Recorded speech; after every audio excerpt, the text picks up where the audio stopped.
आज शिवानीचे लग्न होते। अंगणात मंडप सजला होता। थोड्या प्रमाणात पाहुणे आले होते। एका दिवसात सगळे विधी होणार होते। सकाळी 11 वाजता साखरपुडा झाला, दुपारी 1 वाजता हळद झाली आणि आता लग्नाची तयारी चालू झाली होती। नवरदेवाची बाहेर वरात निघाली होती। नवरदेव डीजे समोर नाचत होता आणि शिवानी नवरी बनून खोलीत बसली होती। तिने लग्नाचा शालू घातला होता। तो शालू खूपच साधा आणि कमी किमतीचा होता। शिवानी दिसायला खूपच सुंदर होती, त्यामुळे साध्या शालूमध्ये सुद्धा ती खूपच सुंदर दिसत होती। तिच्या मैत्रिणी तिच्याजवळ बसल्या होत्या आणि विजयच्या नावाने तिला चिडवत होत्या। शिवानीचे बाबा एका कंपनीत साधारण कर्मचारी होते आणि त्यांच्या कमी पगाराने घर खर्च भागत होता। माझ्या आईवडिलांनी कर्ज उचलून लग्नासाठी हुंडा जमा केला होता। एवढेच नाही तर 22 कॅरेटचे सोन्याचे टॉप्स तिच्या सासूसाठी सुद्धा बनवले होते। नवरदेव देवाच्या पाया पडून आला होता। लग्नाची पूर्ण व्यवस्था अंगणातच केली होती, कारण लग्नाला मुलाकडील मंडळी खूपच कमी होती आणि एवढ्या लोकांची व्यवस्था त्यांच्या अंगणात आरामात झाली होती। नवरदेवाची वरात जेव्हा दारात आली तेव्हा ढोल ताशाच्या आवाजाने शिवानीच्या हृदयाचे ठोके वाढले होते। शिवानीच्या चेहऱ्यावर लाजेची लाली पसरली होती। नाच गाण्याचा आवाज त्यांच्या अंगणातून येत होता। शिवानीचे छोटे बहीण भाऊ आणि मैत्रिणी बाहेर नवरदेवाची वरात पाहण्यासाठी अंगणात गेले होते। तिचे सुद्धा मन खूप करत होते की बाहेरचे दृश्य पाहावे, परंतु तिची ही इच्छा पूर्ण होऊ शकत नव्हती, कारण ते एका खेडेगावात राहत होते आणि तिथे नवरी बाहेर नवरदेवाची वरात पाहण्यासाठी जाऊ शकत नव्हती। ती तिच्या मनाला समजावत होती आणि तेव्हाच तिचा छोटा भाऊ खोलीत आला। तो खूपच खुश दिसत होता। म्हणू लागला की दीदी, बाहेर तुझ्या लग्नात नाचण्यासाठी खूप किन्नर लोक आले आहेत। शिवानी म्हणते, मला माहिती आहे की तुला किन्नर लोकांची खूप भीती वाटते, पण आपल्या अंगणात खूपच मज्जा येत आहे, असे म्हणून तो पळत बाहेर गेला। माझे छोटे बहीण भाऊ माझ्यासोबत खूप मिळून मिसळून राहत होते। आपल्या छोट्या छोट्या गोष्टी सुद्धा ते माझ्याशी बोलत होते। एका बाजूला माझ्या मनात माहेर, आई वडिलांना, बहीण भावांना सोडून जाण्याचे दुःख सुद्धा होते, तर एका बाजूला नवीन आयुष्याला घेऊन स्वप्न सुद्धा पाहत होते। माझे वय फक्त आता 18 वर्ष झाले होते की आईला माझ्या लग्नाची चिंता सतावू लागली होती। माझ्यापेक्षा छोट्या 2 बहिणी होत्या आणि सगळ्यात छोटा माझा एक भाऊ होता। हे स्थळ आमच्या शेजारी राहणाऱ्या मावशीने आणले होते। विजय त्यांचे दूरचे नातेवाईक होते आणि अशा प्रकारे बोलता बोलता माझे लग्न ठरले होते। लग्न ठरल्यानंतर लगेच माझी सासू म्हणाली होती की आमच्याकडे एक प्रथा आहे, लग्न ठरल्यानंतर मुलीच्या घरचे लोक मुलाच्या घरच्यांना त्यांच्या पसंतीने कपडे आणि चपला, बूट खरेदी करून देतात। ही माझ्या सासूची पहिली मागणी होती। माझ्या आईने आपल्या कानात घातलेले झुमके विकून माझ्या सासरकडील मंडळींना त्यांच्या पसंतीचे कपडे आणि चपला, बूट खरेदी करून दिले होते आणि त्यानंतर तर हा क्रम चालूच झाला होता। घरगुती फर्निचर, गरजेच्या प्रत्येक वस्तू माझ्या बाबांनी इकडून तिकडून कर्ज उचलून माझ्यासाठी बनवल्या होत्या, कारण त्यांची मुलगी सासरी इज्जतीत राहू शकेल। मी माझ्या बाबांची जेवढी इज्जत आणि सन्मान करत होते तेवढा कमीच होता। त्यांनी आपल्या बाजूने काहीच कमी सोडली नव्हती। बाबा आम्हा 3 बहिणींना काळजाचा तुकडा बनवून ठेवत होते। बाहेर नाचगाणे सुरू होते आणि त्या आवाजाने माझ्या मनात आनंदाचे लाडू फुटत होते। माझ्या अंगणात आनंदाचे वातावरण होते। न पाहताच मी बाहेर होणाऱ्या नाच गाण्यामुळे आतल्या आत खुश होत होते की अचानकच ढोल ताशांचा आवाज येणे बंद झाले। एकदमच माहिती नाही का शांतता पसरली होती, जसं काय अंगणात कोणतेच नाचगाणे चालू नव्हते। आणि मग माझ्या मनात विचार आला, कदाचित पंडितजींनी नाचण्या गाण्यासाठी, हल्लागुल्ला करण्यासाठी मनाई केली असेल, कारण लग्नाचा मुहूर्त झाला होता। 7 फेऱ्यांचा मुहूर्त आला होता। आता माझ्या मैत्रिणी मला घेण्यासाठी येतील आणि मग माझ्या लग्नाच्या विधी चालू होतील। परंतु अचानकच माझ्या बाबांचा रडण्याचा आवाज येऊ लागला। मी त्या आवाजाने अस्वस्थ झाले। माझ्या खोलीची खिडकी अंगणातच उघडत होती, पण मी खिडकीजवळ गेले नव्हते, कारण जर कोणाची नजर माझ्यावर पडली तर लोक विचार करतील की कशी नवरी आहे। परंतु माझ्या बाबांच्या रडण्याच्या आवाजाने मी वाईटरित्या घाबरले होते। कसलाही विचार न करता मी खिडकीजवळ आले आणि थोडीशी खिडकी उघडून पाहिले की माझे बाबा माझ्या सासऱ्यांच्या पायाशी बसून रडत होते, बोलत होते की देवासाठी हे लग्न मोडू नका. आणि हे ऐकून तर माझी शुद्धच उडाली होती. ते लोक माझे लग्न का मोडत होते आणि हाच विचार करून मला आता चक्कर येऊ लागली होती. माझ्या हृदयाचे ठोके विचित्र प्रकारे वाढले होते. माझ्या सासूच्या आणि होणाऱ्या नवऱ्याच्या कपाळावर सुद्धा आठ्या पडल्या होत्या. माझे सासरे म्हणू लागले की तुम्हा लोकांना जावयाची इज्जत आणि सन्मान करता येत नाही. माझ्या खानदानातील लोक मलाच बोलत आहेत की कोणत्या कंगाल लोकांसोबत हिऱ्यासारख्या मुलाचे लग्न ठरवले आहेस. आता तुम्ही लोक एकतर हुंड्यात माझ्या मुलाला कार द्या किंवा लग्न मोडून टाका. हे बोलणे ऐकून माझ्या डोक्यावर दुःखाचा डोंगर कोसळला होता. माझा बाप असाच त्यांच्यासमोर हात जोडून उभा होता. जसे काय गरीब होणे एक पाप आहे आणि बिना हुंड्याचे लग्न माझे सर्वात मोठे पाप होते. यापेक्षा जास्त मी अपशकुनी होऊ शकत नव्हते की माझे लग्न ऐन वेळेला मोडत होते. आणि कोणत्या बापासाठी ही गोष्ट मरणापेक्षा कमी होती का की त्यांच्या मुलीचे लग्न ऐन वेळेला मोडत होते. ही काय छोटी गोष्ट नव्हती. आई वडिलांची इज्जत जाणे ही तर वेगळी गोष्ट होती, पण मुलीच्या सुद्धा इज्जतीला जो डाग लागतो ना, तो कायमस्वरूपी राहतो. हे जग तिला नाही तसल्या नजरेने पाहत असते. जिवंतपणे तिला मारले जाते आणि तिच्याकडून जगण्याचा हक्क हिसकावून घेतला जातो.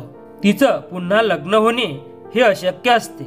सगळे लोक हेच म्हणतात की नक्कीच त्या मुलीच्यात काहीतरी कमी असणार, त्यामुळेच ऐन वेळेला लग्न मोडले असेल. जी मागणी त्या लोकांनी केली होती, माझा बाप स्वतःला विकून सुद्धा त्यांची मागणी पूर्ण करू शकत नव्हता. आमच्यासारख्या गरीब लोकांच्या मुली याच कारणामुळे आपल्या बापाच्या दारात म्हातारपणात पोहोचतात, कारण आई वडिलांजवळ त्या मुलाच्या मागण्या पूर्ण करण्यासाठी पैसेच नसतात. माझी अवस्था तर अशी होती की कापले तर रक्तच नाही. माझी आई माझ्या सासूसमोर हात जोडून आपल्या इज्जतीची भीक मागत होती. एका क्षणातच आमच्या घरात आनंदाऐवजी दुःखाचे चित्र उभे राहिले होते. तिथे असणारे सगळे उपस्थित लोक भूत बनून या तमाशाला पाहत होते आणि जो माणूस माझा सासरा होणार होता असे वाटत होते की त्याला हृदयच नाही, इतक्या दगड मनाचा तो माणूस होता. माझा शिकलेला नवरा आपल्या मूर्खपणाचे प्रदर्शन करत माझ्या बापाच्या इज्जतीचे तुकडे तुकडे करत होता. जर हे लोक मला आत्ताच इज्जत देत नसतील तर लग्नानंतर काय देतील. मला त्या माणसाच्या एवढ्या छोट्या आणि घाणेरड्या विचारावर दुःख होत होते की इज्जतीचा संबंध फक्त पैशांशीच असतो. ज्यांच्याजवळ देण्यासाठी हुंडा नसतो, मग ते लोक आपल्या जावयाची इज्जत करत नाही का. मला आज ही गोष्ट समजली होती की मुलींचा जन्म झाल्यानंतर आमच्यासारख्या गरीब लोकांच्या चेहऱ्यावर चिंता का पसरते, का मुलगी झाल्यानंतर गरिबांच्या घरात दुःखाचे वातावरण पसरते. कारण हेच आहे की मुलींसाठी बाप स्वतःला विकतो. त्या क्षणी माझे हृदय खूप रडत होते. माझ्या बाबांचे अश्रू वाहून त्यांच्या गळ्यातून खाली जात होते. त्यांचे जोडले गेलेले हात वाईटरित्या थरथरत होते. स्वतःच्या आणि आमच्या इज्जतीसाठी माझा बाप गरिबीमध्ये कमी भाकरी तर खात होता, पण कोणासमोर वाकून आपल्या गरजेसाठी भीक मागत नव्हता. परंतु आज माझ्या इज्जतीसाठी भिकारीसारखा त्यांच्याजवळ भीक मागायला मजबूर झाला होता. माझ्या बाबांची ही अवस्था आता मला पाहवत नव्हती. शेवटी मी रडत रडत बाहेर अंगणात आले आणि मला पाहून सगळे सासरकडील लोक एकमेकांचे चेहरे पाहू लागले. मी जाऊन माझ्या बाबांचे जोडलेले हात पकडले आणि म्हणाले की बाबा, आता बस झालं, काहीच गरज नाही तुम्हाला त्यांच्यासमोर वाकायची. त्यांना लग्न मोडायचे असेल तर मोडू द्यात. मला स्वतःला अशा घरी जायचेच नाही जे लोक आयुष्यभर हुंड्याच्या नावाखाली माझ्या बापाचे रक्त पीत राहतील. माझे बोलणे ऐकून माझी सासू हात तोंडावर दाबत म्हणाली, बाई बाई, मुलीचे तोंड किती चालते. नवरी तर खूपच निर्लज्ज आहे. किती निर्लज्जासारखी तोंड वर करून आपल्या लग्नासाठी नकार देत आहे. चांगले झाले या लोकांचे खरे चेहरे आपल्या समोर आले. माझ्या बोलण्याचा अर्थ ती बाई किती चुकीचा काढत होती आणि त्यांच्यासोबत आलेल्या बायका सुद्धा माझ्या सासूच्या होमध्ये हो मिळवत होत्या आणि माझ्या बाबतीत आपापले विचार प्रगट करत होत्या. माझ्या आईने माझ्या जवळ येऊन मला शांत बसण्यासाठी सांगितले. ते लोक माघारी जाऊ लागले तेव्हा माझा बाप त्यांचा हात पकडून त्यांना थांबवत होता. त्यांच्यासमोर विनंती करत होता की असे करू नका, माझ्या निरागस मुलीचे आयुष्य बर्बाद करू नका. पुन्हा तिच्यासोबत लग्न कोणीच करणार नाही. देवासाठी माझ्या मुलीवर हा अन्याय करू नका. आणि माझ्या बापाची ही अवस्था पाहून माझ्या हृदयाचे तुकडे तुकडे झाले होते. माझ्यामुळे जे दुःख त्यांना मिळाले होते, मन म्हणत होते की जमिनीचे 2 तुकडे व्हावे आणि मी त्याच्यात सामावून जावे. परिसरातील लोक अजूनही उभे राहून आमच्याकडे पाहत होते. एका बाजूला लग्नाला आलेले काही किन्नरसुद्धा उभे होते, जे कदाचित आपल्या पैशांच्या चक्करमध्ये नाचण्या गाण्यासाठी आले होते. माझे बाबा तिथेच जमिनीवर गुडघे टेकून बसले. मी लगेच त्यांच्या जवळ गेले आणि त्यांना आधार देऊन खुर्चीवर बसवले. परंतु माझ्या बाबांचा चेहरा पांढरा फिकट पडला होता. म्हणू लागले की माझ्या मुलीचे लग्न आता कधीच होणार नाही. कोणीच तिला इज्जतीत लग्न करून त्यांच्या घरी नेणार नाही. माझ्या निरागस मुलीचा काय दोष होता की आम्ही लोक गरीब आहोत, जास्त हुंडा देऊ शकत नाही. मला झालेले दुःख माझ्या बाबांना सहन होत नव्हते.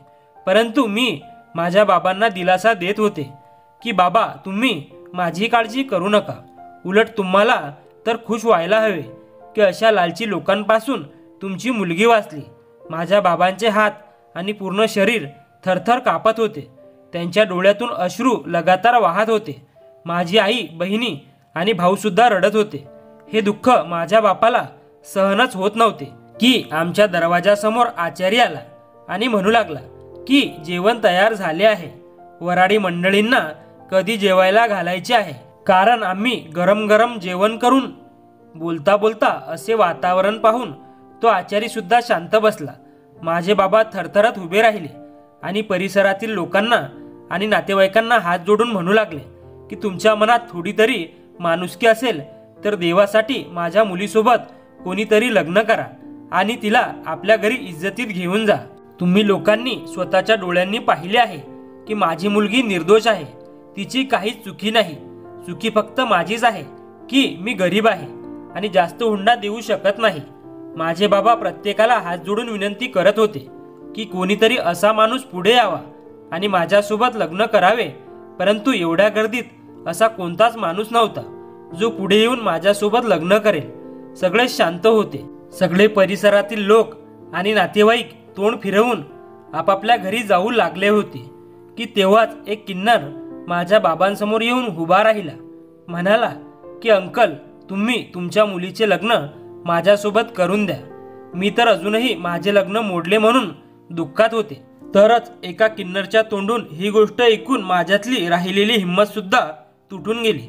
किन्नर सोबत माझे लग्न कसे होऊ शकते हाच विचार करून माझ्या पूर्ण शरीरात करंट निर्माण झाला होता. मला तर लहानपणापासूनच या किन्नर लोकांची खूप भीती वाटत होती. मी माझ्या मनाला समजावले की त्या किन्नरने माझ्या बाबांचे मन राखण्यासाठी असे बोलले असेल. माझे बाबा तर असे कधीच करणार नाही.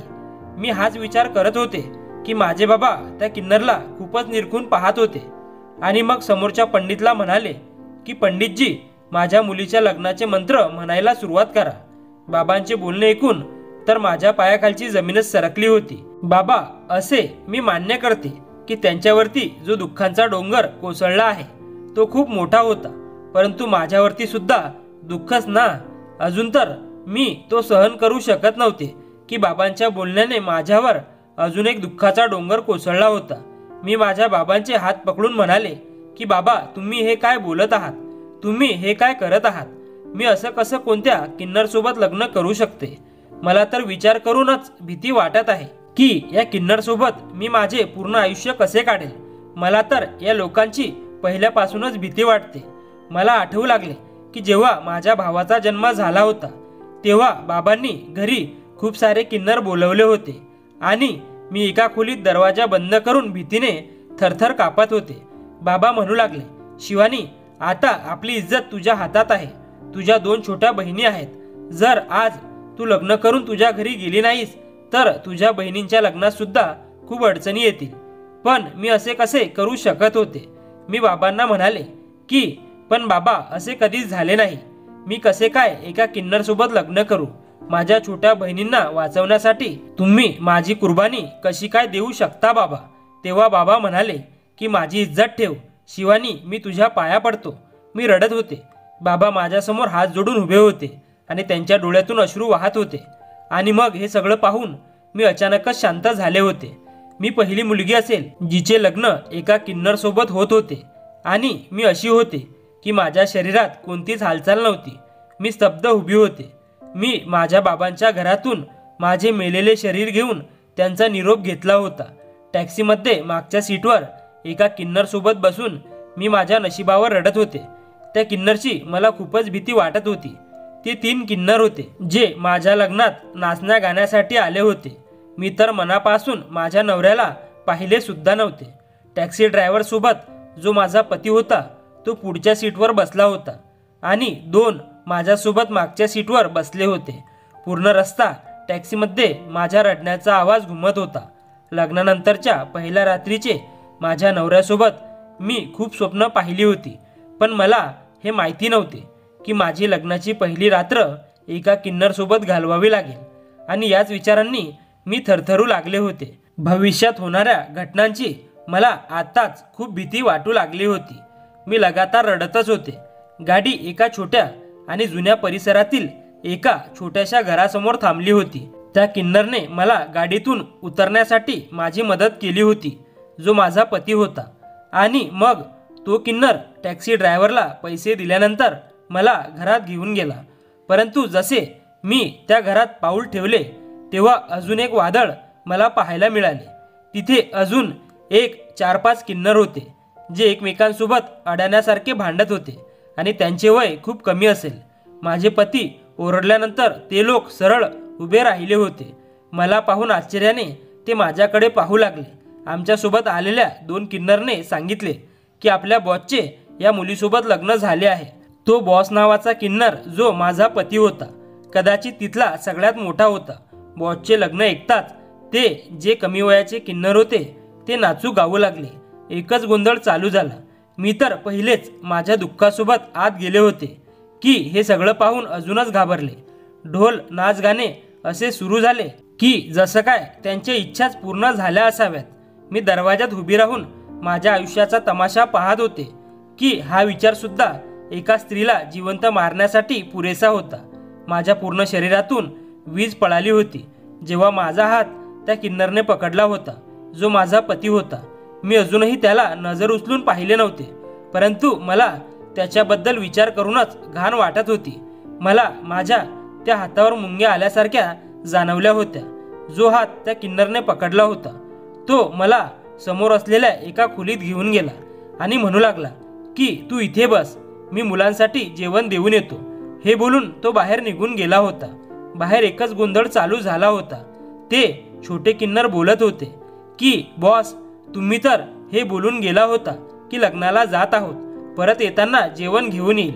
लग्नाचे जेवण किती स्वादिष्ट असते. आम्ही तर वाट पाहत होतो की आम्हाला स्वादिष्ट जेवण मिळेल. मग आता आपण का ही भाकरी आणि आमलेट खात आहोत? बॉस, तुम्ही कशा नवरीसोबत लग्न केले आहे की त्यांनी आपल्याला जेवण सुद्धा दिले नाही? बाहेरचा सगळा आवाज आतमध्ये येत होता, परंतु माझा पती ज्याला बॉस म्हणत होते त्याच्या एका दहाडेवर सगळे शांत बसले होते. एवढेच नाही तर त्याच्या आवाजामुळे मी इथे खोलीत बसून सुद्धा थरथर कापत होते. तो म्हणाला होता की चुपचाप जेवण करा आणि शांतपणे झोपायला जा. माझ्या कानावर एकही आवाज आला नाही पाहिजे. त्यानंतर बाहेरून कसलाच आवाज ऐकू आला नव्हता. 1 तासभर मी माझ्या वाईट नशिबावर रडून रडून थकले होते. तेव्हाच माझ्या खोलीचा दरवाजा उघडला. माझ्या हृदयाचे ठोके पडणे बंद झाले होते. दरवाजा पुन्हा बंद झाला. तेव्हा तर असे वाटत होते की इथेच मरून जावे. एका किन्नरसोबत रात्र घालवणे हा विचार करूनच मी आतून हादरले होते. तो माणूस त्यावेळी लेडीज कपड्यात नव्हता. उलट त्याने आता त्याचे कपडे बदलले होते. जेव्हा तो माझ्या घरी नाच आणि गाण्यासाठी आला होता तेव्हा त्याने एक साडी नेसली होती, परंतु आता त्याने ती साडी काढून जीन्स आणि टी शर्ट घातला होता. परंतु माझी ही अवस्था होती की आज माझे मरण निश्चित आहे. तो माझ्याजवळ येऊन बसला आणि म्हणू लागला की आज जे काही तुझ्यासोबत झाले खूपच वाईट झाले. त्याने मला खूप दुःख झाले आहे. बोलत बोलत त्याने माझा थरथरणारा हात हातात घेतला. माझी नजर त्याच्या हातावर गेली, ज्यांच्या नखावर नेल पॉलिश लावली होती. त्याच्या हातात आणि माझ्या हातात जास्त काही फरक नव्हता.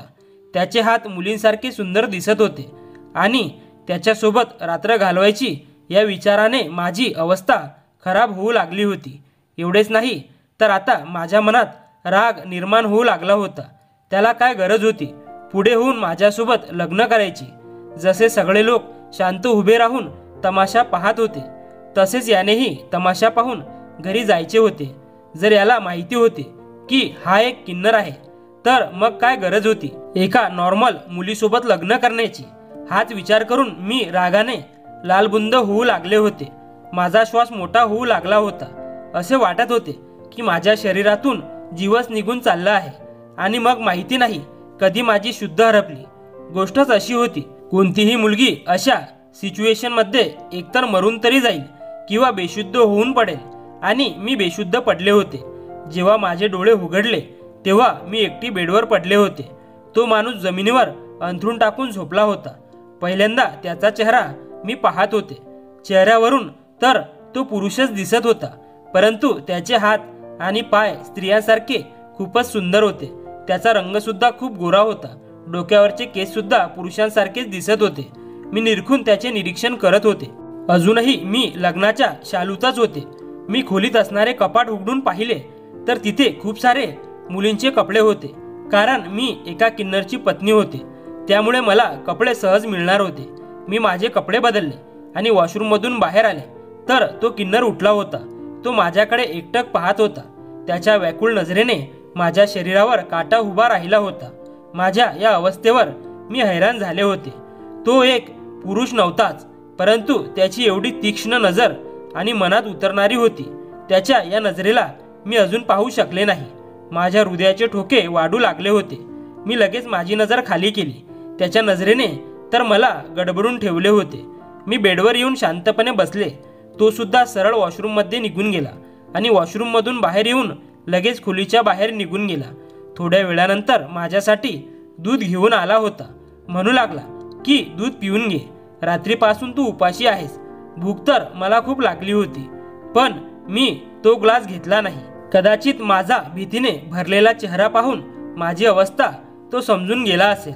म्हणू लागला की मला घाबरू नकोस, मी तुला काहीच करणार नाही. चल आता दूध पिऊन घे, मी तुझ्यासाठी नाश्ता घेऊन येतो. माझ्या हातात तो दुधाचा ग्लास देऊन बाहेर निघून गेला होता. मी एक एक घोट घेत ते दूध पिऊन टाकले होते आणि मग तो माझ्यासाठी नाश्ता घेऊन आला. 2 दिवस मी खोलीतच राहिले होते, कारण माझे बाहेर जाण्याचे मन अजिबात होत नव्हते. तो माणूस खरंच मला काहीच बोलला नव्हता. एवढेच नाही तर मला हात सुद्धा लावला नव्हता. तो मला काहीच बोलत नव्हता. मी बेडवरच झोपत होते आणि तो अंथरूण टाकून खाली जमिनीवर झोपत होता, परंतु त्याची नजर मला गोंधळात टाकत होती. आता मी किचन सांभाळू लागले होते. मी हैराण या गोष्टीवर होत होते की जे कमी वयाचे किन्नर होते ते स्कूलमध्ये जात होते.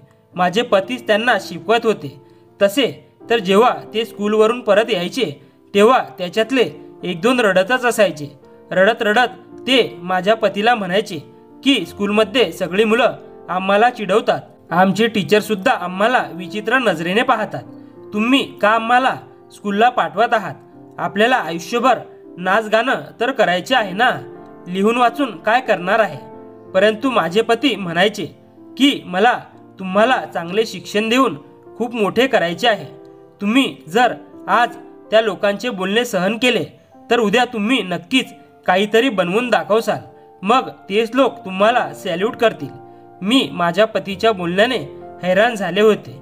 ते 8 किन्नर होते. 3 किन्नर 24 ते 25 वर्षाचे होते आणि 5 किन्नर 10 ते 12 वर्षाचे होते.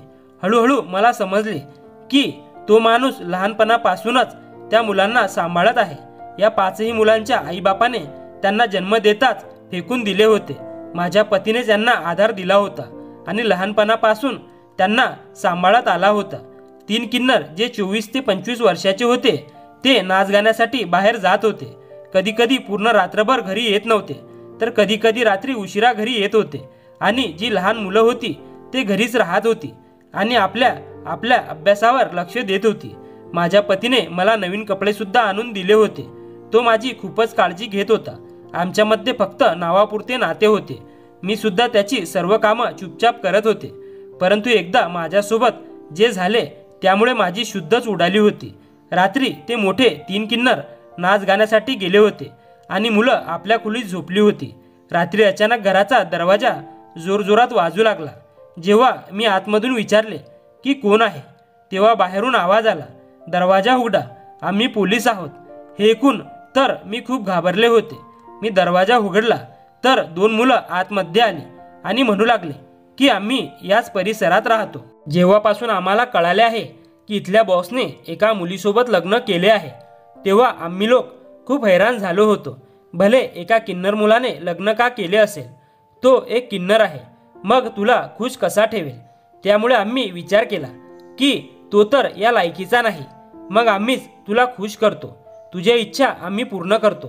त्यावेळी ते छोटे किन्नर सुद्धा झोपले होते. मी खूप घाबरले होते. मी म्हणाले, माझ्या घरातून बाहेर व्हा, नाहीतर मी आरडाओरडा करेल. पण त्या दोघांनी मला जबरदस्ती उचलले आणि खोलीत नेले. माझ्या ओरडण्यामुळे ते 5 छोटे किन्नर उठले होते. ते माझा दरवाजा जोरजोरात वाजवायला लागले. ती 2 मुलं माझ्याकडे चुकीच्या हेतूने पुढे यायला लागले होते आणि तेव्हाच माझा किन्नर पती आला. त्याने माझा ओरडण्याचा आवाज ऐकला आणि तो दरवाजा तोडून आतमध्ये आला आणि त्या 2 मुलांना खूप मारले. म्हणू लागला की ही माझी पत्नी आहे, तिच्याकडे एक नजर जरी उचलून पाहिले तर तुमचे डोळे काढून हातात देईल. मी माझ्या पतीचा एवढा राग पहिल्यांदा पाहिला होता. ती 2 मुलं घाबरून पळून गेली होती. तो खूपच रागात होता.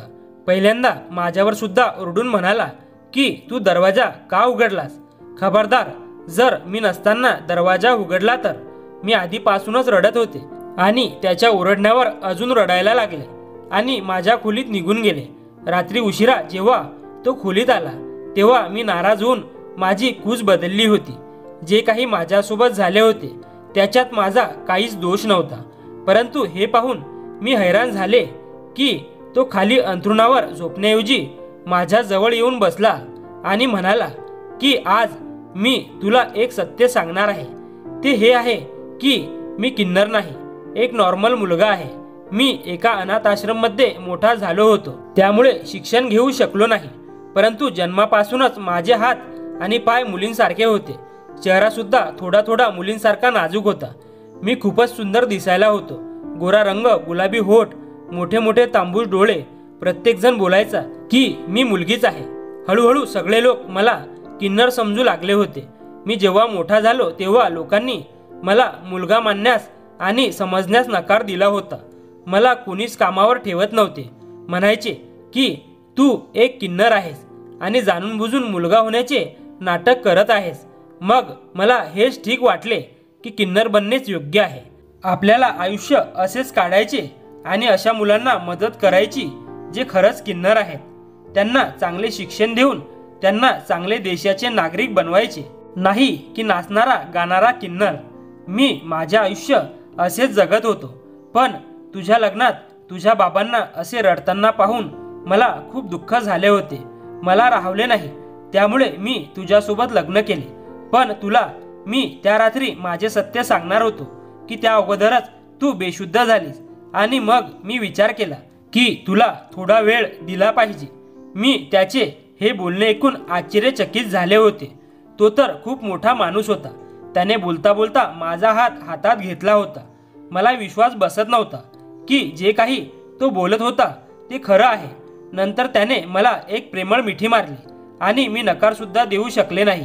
तो पूर्ण रात्रभर मला प्रेमाच्या पावसात भिजवत राहिला. सकाळी जवळजवळ 9 वाजता माझे डोळे उघडले तेव्हा मी गडबडून उठले. एवढ्या उशिरापर्यंत मी कशी काय झोपले? कदाचित रात्रभर जागल्यामुळे असे झाले असेल. मी माझ्या झोपलेल्या पतीकडे नजर टाकली. ते झोपताना किती सुंदर आणि निरागस दिसत होते. या जगात जर वाईट माणसं आहेत तर चांगली सुद्धा माणसं आहेत. तो किती महान माणूस होता. मला माझ्या पतीवर प्रेम आले आणि मी त्याच्या कपाळावर प्रेमाची मोहर उमटवली. माझ्या ओठांचा स्पर्श जाणवताच ते उठले आणि मला प्रेमाने पाहू लागले. मी त्यांना म्हटले की मी जे काही तुमच्यासोबत केले आहे, जो काही व्यवहार तुमच्यासोबत केला आहे त्यासाठी मला माफ करा. मला तुमच्यासोबत असे वागायला नव्हते पाहिजे. त्यांनी माझे दोन्ही हात हातात घेतले आणि माझ्या हातांना चुंबन घेत म्हणाले, शिवानी, मला तुझ्याकडून कसलीच तक्रार नाही आहे. कोणत्याही नॉर्मल मुलीचे लग्न जर किन्नरसोबत झाले असेल तर तिची रिॲक्शन हीच असेल. त्यामुळे तुझ्यावर माझा कसलाच राग नाही आहे. मी सुखाने त्यांच्या छातीवर माझे डोके ठेवले. आता माझे पुढील आयुष्य खूपच सुंदर आणि आनंदाने जाणार होते. तर मित्रांनो, तुम्हाला ही कथा कशी वाटली कमेंट बॉक्समध्ये नक्की कळवा. आणि आवडली असेल तर व्हिडिओला लाईक, शेअर आणि चॅनलला सबस्क्राईब करायला विसरू नका. धन्यवाद.